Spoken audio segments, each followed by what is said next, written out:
కొందరికి రుణమాఫీ చేసి కొందరికి ఏమి చేయకపోయా చేయనోడు మొత్తం చేయవద్దు మరి మాకు గానే కాలేదు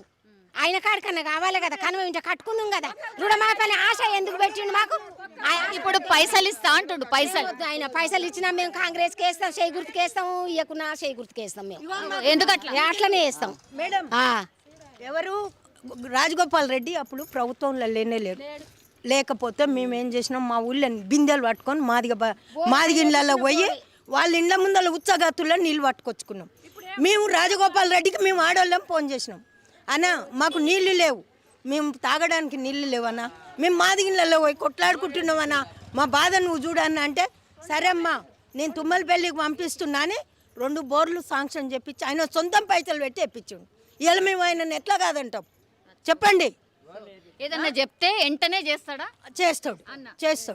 మాకు ఆయన సొంతం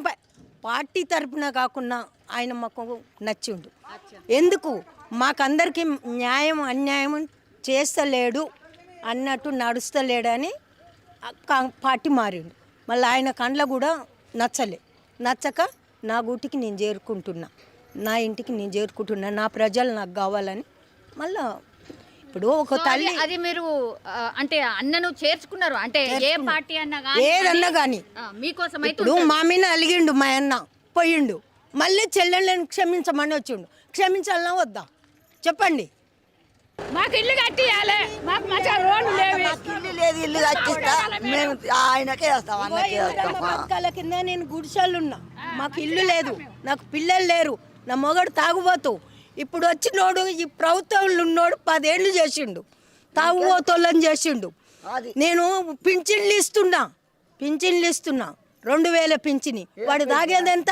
6000 పెళ్ళం కష్టం చేసి వాడిని తాగుబోతుని చేస్తుంది ఈ తాగుబోతు ధనం ఎందుకు పెట్టిర్రు ఈ బీర్లు షాపులు ఏంది కోటర్ షాపులు ఏంది ఇవన్నీ ఇంతకు ముందు ఉండేనా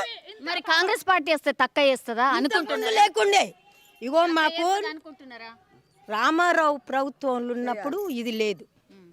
ఆడోళ్ళకు కూడా వేదన లేదు మగోళ్ళు తాగుడకు బానసలు కాలే మళ్ళీ తర్వాత వైఎస్ రాజశేఖర రెడ్డి వచ్చిండు ఆయన కూడా మంచి చేసిండు మాకు ఈ టీఆర్ఎస్ వచ్చింది ఇట్లా కట్టుకొని భవతి బుక్షాందేవ్ కథం ఈ జోల నిండింది వచ్చిన ప్రభుత్వంలోకి వచ్చినప్పుడు 2 కార్లు కట్టిండవు ప్రభుత్వం గెలిచినాక 10 ఏళ్ళు గెలిచినాకనేమో హెలికాప్టర్లు వస్తాయి ఎట్లా వస్తాయి ఎవరి నీళ్ళు దోచిర్రు నీ ఇంట్లో నుంచి పెడుతున్నావు నాకేమన్నా మా మొగళ్ళు చస్తుర్రు నా మొగడు తాగుబోతున్నా నాకు పిల్లలు లేరు నా భవిష్యత్ ఏంది వీడేవాడు కోటర్లు అమ్మమని ఆర్డర్లు ఇచ్చటాను గవర్నమెంటే కదా ఇదంతా పెట్టించింది వాళ్ళ జోలలు నింపుకుంటాడుకే సార్ 2000 నువ్వు ఇప్పిస్తున్నావు 2000కి 6000 తాగుతుండు వాడు పెళ్ళం కష్టం కూడా అందులోకి ఇయ్యకుంటే దెబ్బలు కొడుతుంది ఎవరు సార్ ఎవరు మేడం బయటకు వచ్చేది గవర్నమెంట్ కదా ఇదే మరి ఇప్పుడు చెప్తారా అన్నకు చెప్తారా మరి ఇట్లా ఇంత మంది ఇప్పుడు ఎన్ని ఉన్నాయి బెల్ట్ షాపులు ఎన్ని ఉన్నాయి వైన్స్లు ఎన్ని ఉన్నాయి మస్తు ఉన్నాయి 950 జనాభాకు మస్తుంటుడు ఏంది చండూరులో ఉన్నాయి ఇండ్లలోనే అమ్ముతారు మస్తు ఉన్నాయి అమ్మేటోళ్ళకు ఇప్పుడు నేను పేదదాన్ని నాకు మొగలు లేడు అమ్మా పేదోళ్ళము మాకు మొగలు లేడు మేము కష్టం చేత కాదు మేము ఇది అమ్ముకుంటున్నాం మీరు నేను ఇంటికి వచ్చి నీ మొగనికి పోస్తలేను నా ఇంటికి వస్తేనే నేను పోస్తున్నా అంట వాళ్ళతో మేము గొడవ పెట్టుకోలేము గవర్నమెంట్తో గొడవ పెడతా గవర్నమెంట్తో కొట్లాడతా గవర్నమెంట్ ఇది అమ్ముకోమని ఎట్లా అనేది ఇచ్చింది